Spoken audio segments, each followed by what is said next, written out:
Welcome to fashion. Really? That was not in time. But welcome anyway.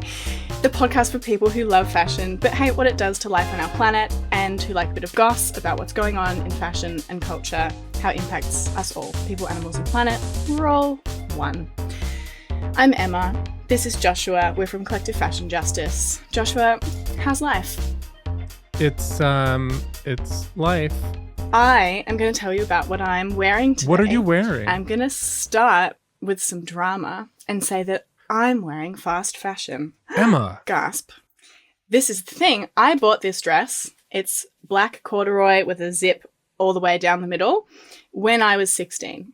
So it's from Topshop and it's from the days when literally every Monday before my dance class, I would buy something that was worth like $10, something very small, because I was obsessed with fashion and I thought that was how I was going to participate in it. Mm-hmm. Since then, things have obviously changed, but I wanted to make the point that you should care for things regardless of where they have come from. How long have you had that? Like almost a decade. Oh, wow. Yeah. So I've looked after it well. I don't wear it constantly, so it's probably helped with the longevity. And I have paired it with a necklace that I made in art school with a Swedish krona coin in the middle, and my creepers. Do you remember creepers, the shoes? Of course I remember creepers. I love creepers. I wore creepers all through high school. And when I designed Brave Gentleman's, some of the footwear, we did some creeper-inspired shoes. Oh, yeah. I like that. I was looking at something on TikTok and it was someone saying, you know, you can't expect to have the style of someone by watching videos of like steal their look, because good style is about being a part of different subcultures over time and like taking things from it and over time building your own little thing. I had a time where I dressed more like overtly gothish and now I don't, but the creepers remain. And so that's my look and I'm so glad that they remain. But what are you wearing right now today? Right now in this moment, I am wearing a glorious scarf that you were part of the making, because this is a Collective Fashion Justice Project scarf, Willow and Claude. Yes. Who's Willow and Claude named after? Willow and Claude are two sheep who I rescued. This is, I think, 2 episodes ago I mentioned this and how I wanted to cry standing in a cotton field because it was so ethical and like nice to be connected to where clothes come from. This scarf is from that. It's great. I love it. It's got a beautiful knitted pattern and it's soft, and growing cotton in Australia has a much smaller footprint than raising sheep. Wouldn't you know? And there's some bad cotton here that is like very drought related, and then there's some that's rain fed, so it's not all equally good. But this one is great and uses like holistic land management, rotational cropping, intercropping, blah blah blah. What else are you wearing though? I've taken over your look. I'm wearing a Todd Oldham t-shirt that is made from all dead stock fabrics from his previous collections in the 1990s. So this was more recently constructed, but it's constructed from dead stock fabrics. And I think this shirt was originally designed to be a dress, and I just loved it so much. I saw it on the rack and I put it on. Sometimes I tuck it in, sometimes I wear it out. It could be a dress, but it also could just be a nice oversized t-shirt. I'm also wearing a pair of thrift store pants that I found in navy blue. I'm wearing some cool shoes that I got a while ago from the vegan footwear brand Rumbo. Are you familiar with Rumbo? Oh, cool. So these, I was literally talking to my partner about this brand last night. Yoga. Oh, I've seen you wear these. Yeah, they're very cool. They have some of that Pinatex, the metallic silver Pinatex on it. There's some like some of that micro like wood cut fabric. I don't know what it's called actually, but it's made from like cork? No, it's like a wood that's been cut into very, very small, like a grid, so that it's flexible. And then The uppers, I think, are canvas, and I'm wearing some Young Maven organic cotton hemp blend socks. And I came here in um, a really nice vintage cardigan that I had to sew a button that doesn't match because it was missing a button when I bought it at the thrift store. And then on Did you top use a of fun button? I it's like it slightly matches. I kind of like that it's like close but not exact. It gives it Yeah. personality. As you can see here, there's the one like lighter button. Cute. And then the coat that's on top of that is a waxed cotton jacket that my husband actually just found like hanging on a fence in the neighborhood. Somebody was just put That's so it good. put it out to give it The away. world's jacket distribution system. So that's what I'm wearing. I think we have to talk about COP29, the Conference of the Parties, which is where countries try to get somewhere on curbing the climate crisis that could kill us all. And this year it was held in Azerbaijan, which was controversial in itself. This is not my news piece, but the fact that it's like a major fossil fuel country was questionable. They got caught letting Saudi Arabia, which is another big oil country, try to edit official documents to weaken what was being agreed to. So again, I digress, but that is bad in itself and relating to fashion when we think about synthetic clothes. But what I actually want to talk about is that it doesn't seem it's delivered what scientists say it need to for the urgent climate action that we need. And the fashion industry also, I think, should be reminded by that we can't wait for legislation and government and intergovernmental bodies to force fashion to be good. Mm-hmm. That's going to help, but it's not happening quickly enough. So the industry has to take responsibility. And yet some parts of the fashion industry do not wish to do so. And that is my news piece, which is that we all know there's a lot of fossil fuel lobbyists at COP. Yeah. Probably. Did you know that the leather industry had a cute little message for everyone at COP29 as well? What was that cute little message? Their cute little message. They've done one at COP28 as well, and previously Leather Naturally, which is essentially a lobbying group, put together, it's like a letter, and all of Leather UK, the American Leather and Hide Council, etc., all sign on. And it says that leather is basically a climate solution. It says that methane from leather is not really a problem because it's natural methane from the biogenic cycle. So just like straight climate denialism. And then they also say we shouldn't be involved in deforestation legislation, which is classic of them because there are a few leather groups, including Leather Naturally, that literally posted on social media being like, the EU deforestation regulation is coming and it's going to make leather more responsible. And literally days before that, they had signed on to this lobbying thing saying that leather should be excluded from that legislation. They had contacted European MPs saying that they should be excluded from that legislation. It's like a diabolical level of the public messaging compared to what's happening. So that was my news. That's continuing at COP29.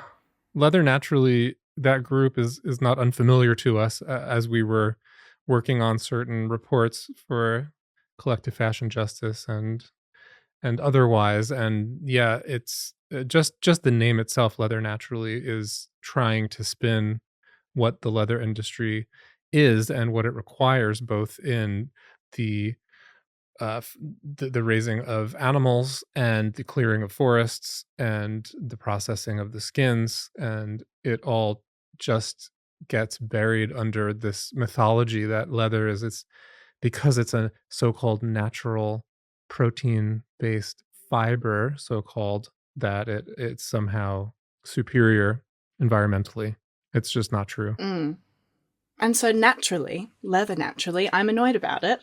Yeah. And also, we have a report that is all about leather industry disinformation and lobbying against the common good. So that is exciting. If you thought that little fun fact was fun, it will be a report on our website and we'll put stuff on our socials. And hopefully you'll see it written up in some little places. So some interesting news is that the former CEO of H&M Group has taken the helm at Circulose. We spoke about Circulose on the last episode, formerly Renewcell. I think that her appointment, Helena Helmerson, her appointment as chairman of the board, and the McKinsey and Company veteran Jonathan Janmark as CEO, this is really signaling that scaling next gen in difficult circumstances, like right now with the economy, the global economy, the way that it is, it requires powerful veteran leadership. There are economic pressures that are pushing sustainability lower on brands' agendas, despite future regulations that are coming down the pipeline. And new materials are more expensive and harder to scale than traditional ones. And we discussed that last episode as well. So the lack of a strong system for processing textile waste makes it harder to meet the demand as competition for resources grows. All of these factors played into, I think, this kind of superstar team that they've put at the helm of Circulose. And some other news that I saw, or rather themes that I saw in fashion news, is people trying to figure out how we're going to message and reframe circularity with the forthcoming U.S. administration. What was that? Oh. I thought, like, to make it seem more sexy, appealing, and then you went to US politics. But no. How to make it appealing to a more conservative and moderate and policymakers. Yeah, how to make it appealing to those that are looking at things like jobs, domestic manufacturing, strengthening local economies. And you can package circularity through those lenses, whether it's repair and reuse industries being invested in, investments in domestic material innovation, investments in infrastructure, nearshoring manufacturing, like bringing manufacturing back to be here domestically.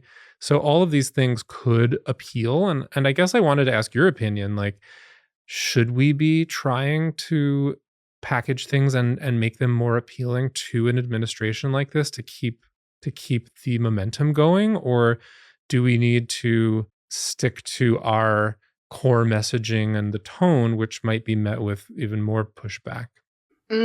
I love this question. I mean, I think it's a question that we've asked at Collective Fashion Justice, right? And my position is that you have to be very clear internally and within your organization, and including publicly with your organization, about like what you believe is just and ethical and right. But at the same time, you have to know your audience. I don't really care if every policymaker we engage with has the same view as me, so long as we can get them to help make us be a step closer to that future world that we envision. We could talk about the same topic to 5 different decision makers and speak about it in 5 different ways. And I think that that's just strategic. Yeah. I think it's easy to fall into the pattern of when you believe that you hold the moral high ground, that it doesn't matter how you message, because if you're right, it will sort of win out in the end. And that isn't necessarily true. No, I think there's been a lot of instances of that quite lately, haven't there? Yeah. So no, I think definitely that is a mistake to think that we'll just we'll get there because we're right. It's like, yeah, that doesn't mean anything. We have to, I mean, it does mean something, but it doesn't necessarily for change making. And right. I think it is a mistake to put whatever kind of how you feel about a particular way of engaging, so long as you're aligned with your values, if it's not the most loud and shouty that you want to be about your values, if that's not going to be as effective, right, then maybe is it selfish to want to keep doing that? Right. Being right and being effective are not mutually exclusive, and they can go together. You can be right and effective, but you can also be wrong and effective, and you can be right and ineffective. And I think when you lose sight of that, that's when certain things like your messaging, your campaigning, the change that you want to see happen might not happen because you haven't carefully packaged it for the audience that is going to be able to help make those changes happen. And speaking of that audience, there's also been a lot of conversation in the news about finance and how we are supposed to finance fashion's sustainable future. There is this realization that you might have great ideas, you might have great IP, great technology, but without financing, the good ideas can die.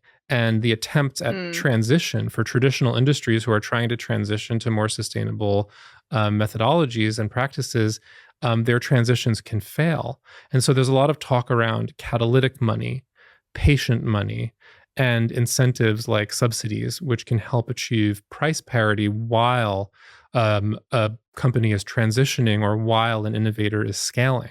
So, an innovator could have the best idea in the world and the best proof of concept and the best tech.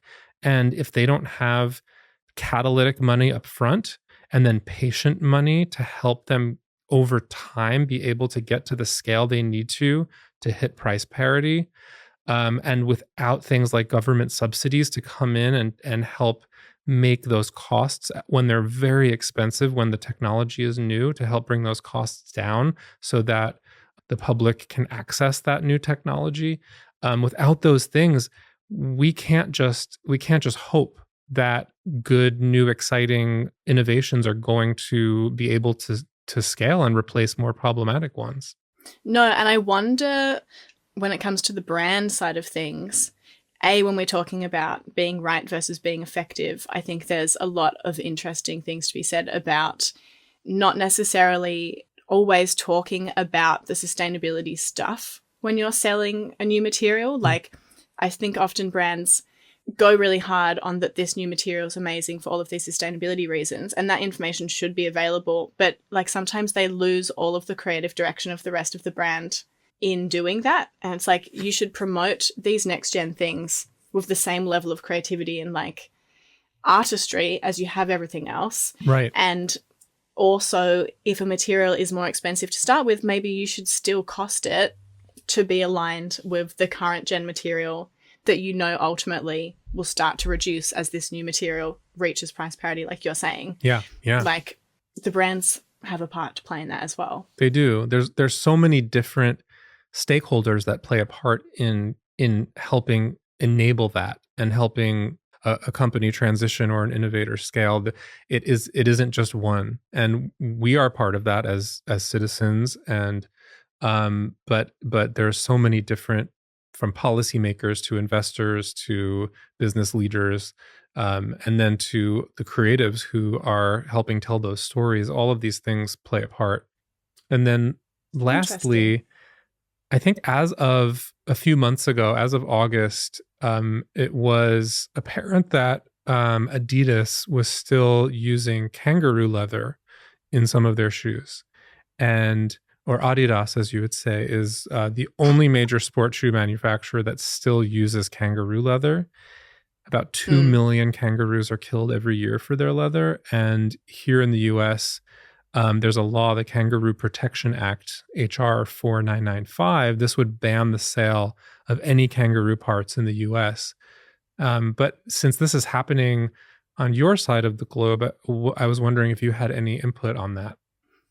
Well, the Netherlands has also just passed a motion that relates to that. I think in their upper house, the same thing, banning the import of kangaroo leather. Killing kangaroos for profit is the largest scale land-dwelling wildlife slaughter on the planet. Oh boy. So that's not good. That's horrible. And yet our government is like, no, it's fine. And basically says that there's too many of them, implies that they're pests, despite the fact that they are a native species that have lived on this land that is colonized for 20 million or so years. So that probably summarizes how I feel about a lot of the Australian government's take. I wonder if there weren't tens of millions of sheep taking up all of the space that are not native species, that there would be more room for the kangaroos. And I've also read about some really horrific killing methods, especially for the joeys, um, like Mm. like blunt force trauma, and they don't even get counted in the numbers when they're doing the counts of how many kangaroos have been killed. Um, it's pretty horrific, and we don't need it. All the other major sports shoe companies are not using kangaroo leather anymore. So come on, Adidas, it's not that hard. Just Totally. move on to It's a not next that gen hard, guys. material. And speaking of animals, I think you had another news item that you were going to touch on. I did. I thought it was interesting. This is from a Business of Fashion story, super quick. Pharrell Williams, who we all know, the LVMH creative director for menswear, he recently responded to protesters, which doesn't happen very often, that there is like a direct response to protesters. So I just thought, that in itself is kind of interesting. Yeah. It was about the ongoing use of fur and wild animal skins in the year 2024. And he responded after the protesters got removed from wherever they were. And he said, quote, "The changes they seek don't happen overnight. It takes a lot of planning and we're working on those things." I think that's interesting. I think if they were talking about something like bovine leather, that quote would sit totally fine with me because it does take time. It is complex. We need the innovation to scale up. And just a quick note for folks listening, yes. bovine cows. Yes, I overcomplicated cows, buffalo, but yeah, cows. I would get that. But I don't get it when, like, every other luxury brand outside of LVMH really has managed to get rid of fur. I don't know if we can be saying that that takes a lot of time. And with the wild animal skins, even if that does take a little more time, which again, others have already done it, I would think that there should be then some kind of like commitment statement, part of the strategic sustainability plan that says here's the phase out period and the reduction plan. With these materials that are so kind of commonly accepted as not acceptable, what a weird sentence.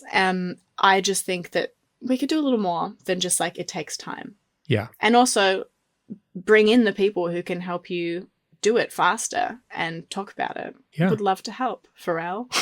Yeah. Let us know. Get in touch. Now, we both continue to use our reading skills. So what is something that you read, and tell me about it? The thing that I'm going to talk about is super quick, Good On You, which we love Good On You. We do work with them. It's a directory for how brands are rated, people, animals, planet. They rated like 5,800 brands, and they found that almost 88% of them don't state if they're actually on track to meet their emissions reduction targets. So we've talked last time about, do brands have one? Right. It's all well and good to have one. What's the plan is kind of the next part. And 88% of them unsure of what the plan is. Doesn't mean they don't have one, but the transparency of being public about it, I think, is really important.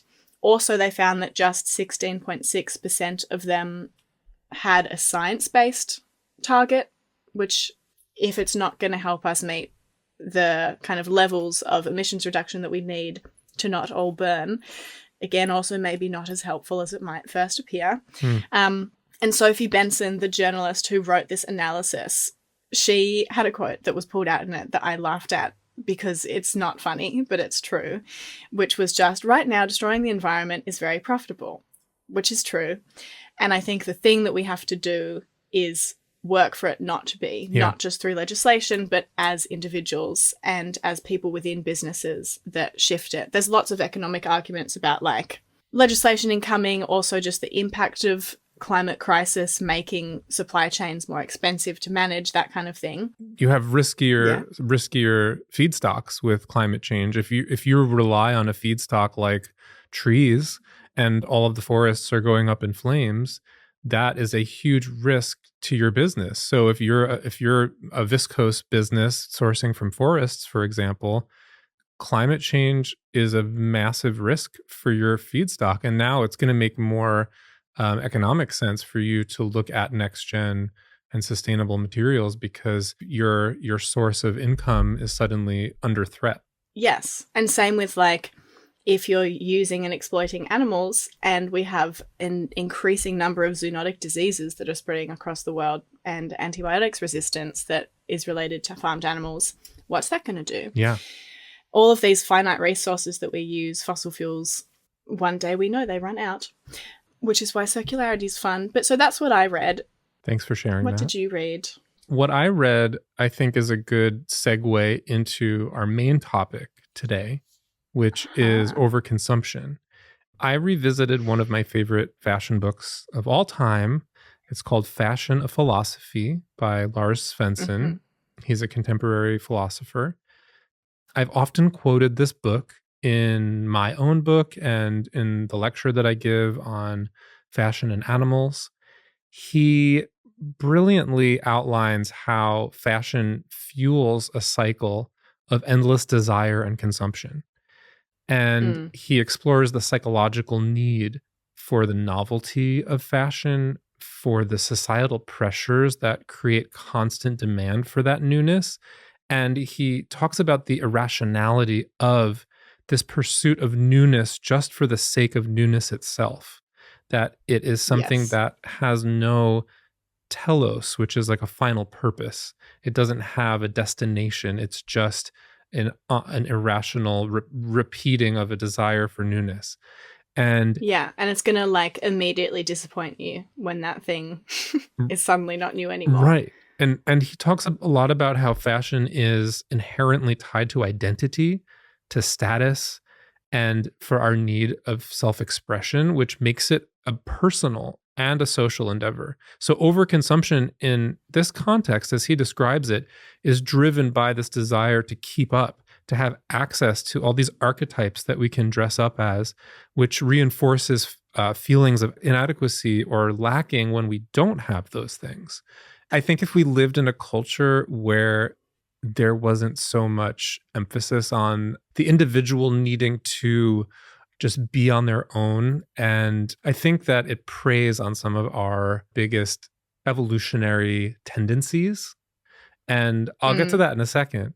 But he talks about how there's this concept of relative deprivation where we feel like we're being deprived or disadvantaged in comparison to others. And this happens when we have a perception of those who have more or who are better off, and it fuels a sense of needing more just to feel adequate, not even to feel great, but just to feel good enough. And I've actually read about this where people who are super wealthy end up spending more time with other wealthy people, and if they're more wealthy again, they're more likely to feel like they don't have that much money, when actually in the scheme of things they have so much more money than lots of people, but also than that they previously did. Right. But if you're always around people that have more, you're just kind of constantly like, oh no, I don't have that. Yeah. I must have that now. And you can see how this concept plays out in fashion. It no matter how much you accumulate, no matter how many things you buy, in relation to what you're seeing in fashion advertising and social media, and the constant newness and the constant creation of all of these excessive amounts of garments, being relative to that, you never have enough. You can never keep up. You can never accumulate enough to feel like you're on top of it, to feel adequate. And that is where I think a deeper, more meaningful relationship with each other, a true sense of self-worth, these things would probably help confront our overconsumption, because it's emotionally and socially damaging, this cycle of consumption. I think that we have these evolutionary instincts. We have a drive for social status. We have a need for novelty. We have an instinct to compete in social hierarchies, or a desire to collaborate. And I think that the overconsumption is just a manifestation of an exploitation of those worst tendencies that we have in a pursuit of survival. That's why we have those tendencies. It comes down to survival. But the industries like fast fashion prey on those evolutionary tendencies that we have. We are wired to seek social status and recognition, and these have historically been linked to better access to resources, to access to companionship, and just overall survival. It is making our survival a more unsure thing. as a result. Yeah. So let's talk about overproduction further. What counts as overproduction? Should we talk about overproduction versus overconsumption? What should you do with your clothes if you don't love them anymore? How much is too much? How do you disconnect from this cycle of buy, buy, buy, buy, buy? Who's contributing? I feel like we should go further first with some stats. These are all on our mass consumerism page for the references. Best estimate, 100 billion garments, if not more, are made every single year for a population of about 8 billion people. Immediately, there feels something wrong with that. We also know that about a garbage truck full of textiles is sent to landfill every single second. So I feel like they're the two stats that if I speak to someone who's like never really thought about the scale of fashion, they're the ones in my mind. Yeah. And out of all of that massive quantity, only less than 1% of it is fiber to fiber recycled today. So clothes made into new clothes. Right. So few. So, yes, I would say that is an overproduction problem when we're talking about overproduction versus consumerism. It's also both, right? And I think something too also on the consumer side of things is for a long time, and I had this belief, it was like, so long as I give it to a vintage shop, to a charity shop, it'll be fine. We know that actually there is a huge amount of waste colonialism where clothes are sent from countries like Australia, like across Europe, like in America, to countries like Ghana, who are then just made to deal with it. And it's a huge problem that is not their problem, and that they actually do an amazing job of dealing with. There's like 25 million pieces of clothing per month being successfully recirculated and repaired, but there are 15 million pieces a day being dumped on them. Jeez. So even with this like phenomenal work, and the OR Foundation is a really good one to look into for this, it can't possibly keep up with that scale. So I say that from the country with the title of highest consumption of fashion in the world. I didn't know that. I would have thought that it would be the US. It's Australia. Yeah, we beat you out, and not in a good way. Oh, no. I don't know if I should So be proud of jealous us. or appalled. Both. But let me ask you, when it comes to curbing overconsumption, what do you think about the role of consumption and citizens and consumers as compared to what is the duty and obligation of the businesses that are making all of this stuff? Yeah. Well, I think that the situation that we currently face is that the producers want to put the responsibility on people like you and me, on the ordinary people and the citizens. But the industries that are profiting, they have the most that they need to respond to, and the most that they have a duty to respond to. We citizens, we can't really cop out either. We're all buying far too much. We don't appreciate clothing. We feed the beast. And this is just an unsustainable cycle. And we can't just say to ourselves, well, if it was really so bad, the companies would stop. And then the companies say, well, if people didn't want it, then they wouldn't buy it. It just becomes something where nobody wants to because they think that no one else is going to.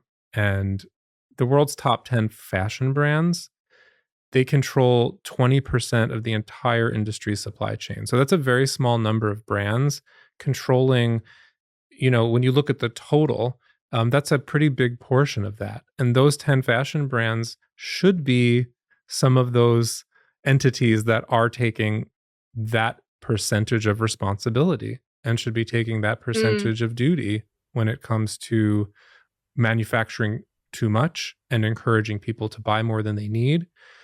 We talked about the psychology of overconsumption earlier, but what should brands be doing, Emma? Well, when listening to you talk about, no one wants to do anything, it really, the only thing I could keep in my head, which maybe shows a bit of brain rot from me, is the line from Kim Kardashian saying, nobody wants to work anymore. Nobody wants to go to work. And I feel like as the head of Skims, a fast fashion brand, I'm going to direct that back onto fashion and say, no one wants to work anymore to work out what they're going to do with the stuff they've made money from. And basically, I'm saying extended producer responsibility is a very important part of this conversation because you can't just make money from something and then be like, goodbye, it's off in the world. Where will it go? Maybe to Ghana, maybe to the bottom of the ocean. I don't know. I don't care. I've moved on with my life. I think that if we really thought about that properly, we would realize that that's not a sensible outlook. And that should be legislated, but again, should just be something that is baked into the business plan of fashion. Yeah. So that's a big one of what brands should be doing, I'd say. And also thinking about how, we're starting to see more brands where they have a resale platform for the things that they make, the bags that they make, or offering more repairs or customization of things so that instead of someone getting tired of this beautiful piece that they have invested in, it can come back and be made slightly different so that it's maybe embroidered or something that makes it feel fresh and that hits our little dopamine thing that we all need.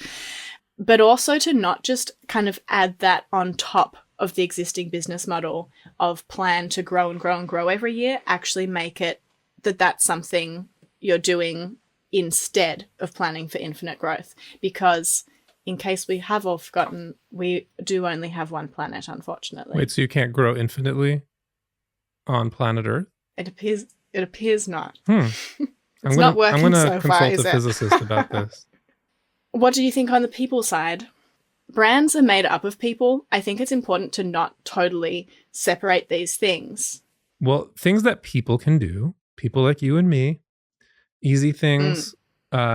We can do something called the rule of 5, which is resell, repurpose, donate, recycle, or compost.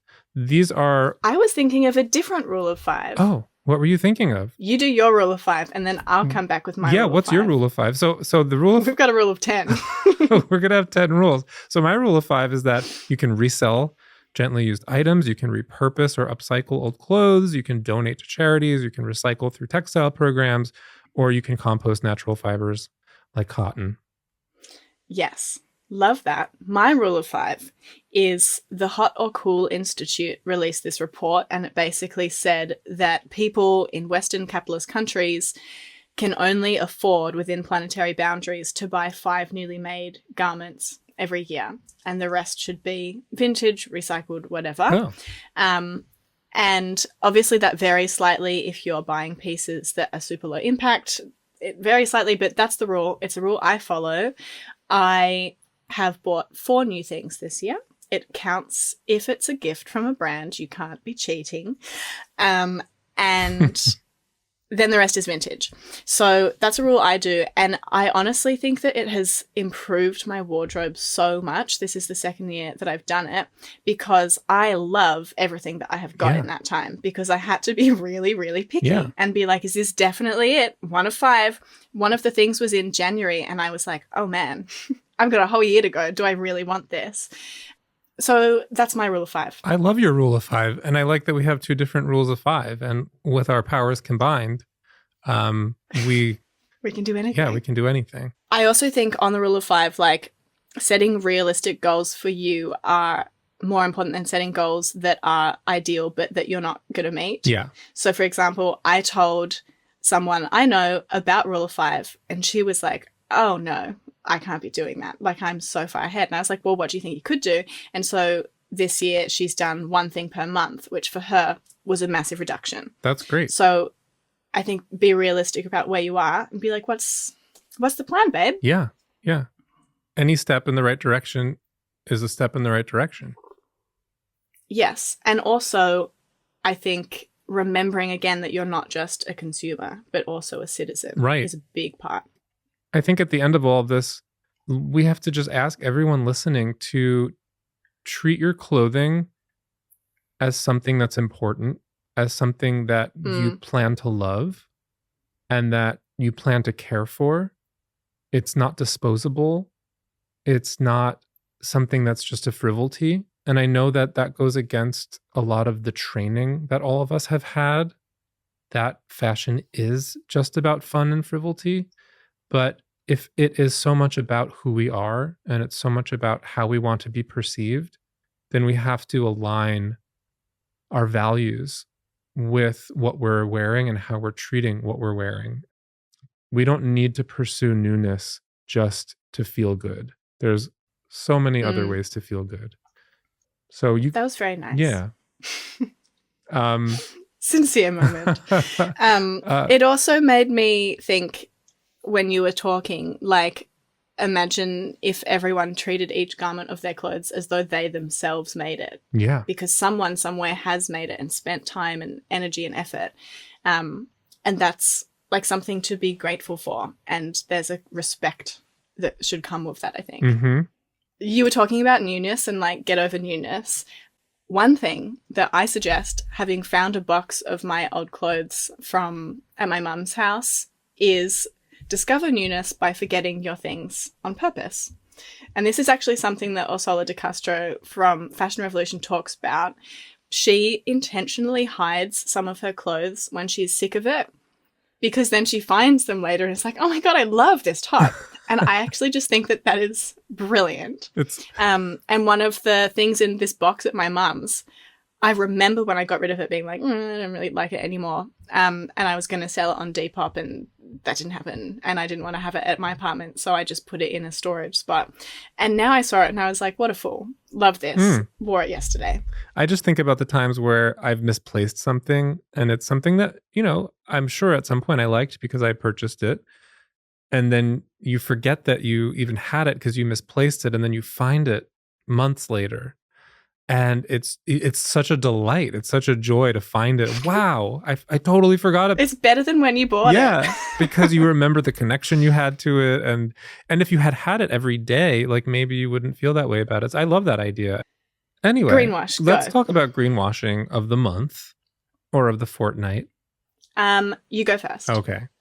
This is kind of a trope that I've seen so many times in fashion advertising, and a chunk of my book is dedicated to it. This kind of image. This is Thom Browne's Fall Winter 2024 ad campaign, and it's a depiction of a live rabbit, a cute furry rabbit, next to a bag that is intended to look like a rabbit, but that bag is made from calf leather and lambskin and some sort of fur for the rabbit's tail.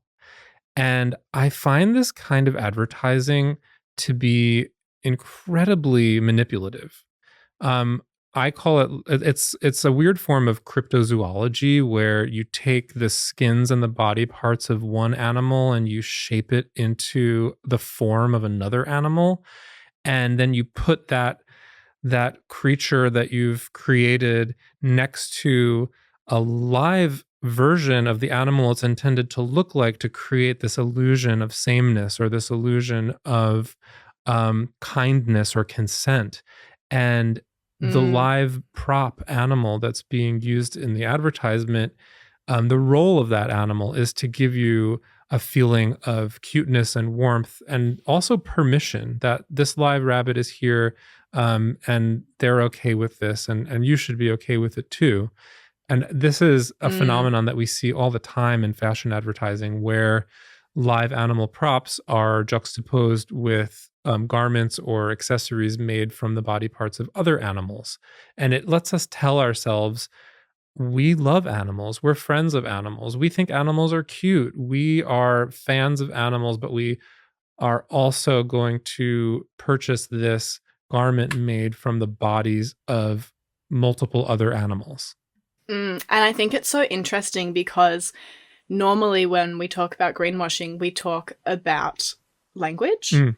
And this is a much more hidden kind of greenwashing because people just look at an image and are like, yeah. Or if we talk about imagery and greenwashing, we're often like, oh, they showed a green natural landscape, and so it's greenwashing because they want you to think about the environment and that it's sustainable. This is a much more kind of covert form of messaging and ethics washing that I think is really interesting and not picked up on by people. Yeah. And interesting that you've said, we don't know what species fur is on it. Right. Is it another rabbit? It's not labeled on the Thom Browne website. The only label is calf leather, 98%, lambskin, 2%. So you have these two different baby animals, a baby cow and a baby sheep.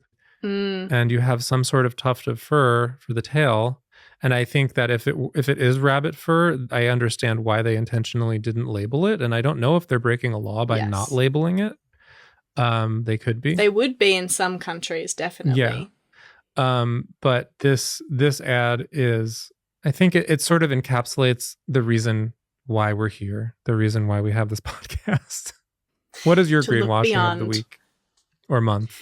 Of the month, I felt like it would be wrong to not talk about Black Friday. Mm-hmm. And my thing that I've noticed is Black Friday used to be one day of sales, and then Cyber Monday came and that became the second day of sales. And now, based on the advertisements that I've been given, it appears Black Friday lasts for about 2 weeks. Yeah. The greenwash is, so I totally get that there are two kinds of brands that are wanting to do more responsible things on Black Friday. Some of them say we won't participate. This is about overconsumption. It's not right. Some of them say we do have some leftover stock. We do know that our prices are less accessible to some people because we're paying people what they should be to make these. The material's more responsible. And so this is an opportunity for us to deal with that stock and for you to get something that maybe you've wanted forever and wouldn't be able to. Mm-hmm. There's a third category, which is who I'm shouting out today, which are brands that are saying we're participating in quote-unquote Green Friday and saying that it's like the sustainable way of doing Black Friday, but then they're using all of the things that are totally irresponsible and unsustainable about Black Friday, like having the little timer next to the items that you're looking at on the website because it's telling you to hurry up and buy it right now because otherwise you're going to miss out, and it's like gamifying the whole thing. And so you don't get to do both of those things. You don't get to say, we're doing this in a super green way, and it's all about making conscious consumerism more accessible, and then also say, forget about the conscious part. We're going to like pressure you like mad to buy this thing immediately, and you may regret it tomorrow, but it'll be fine. Yeah. This is a broad name and shame of a whole portion of the industry. Okay. Thank you all for listening, and please subscribe and leave feedback on our social media channels, Collective Fashion Justice. See you next time. Also. See you next time. Can I say? ... Also. Next time we're going to talk about luxury fashion. That's all I wanted to say. Next episode is also the last one. No, this is the last one for the year, which is why I am delirious. So, thanks so much. No. You gave me the giggles. Thanks for listening. Please subscribe. You can follow us on social media at Collective Fashion Justice. And please leave a comment or send us a message if there's something you want to hear us talk about.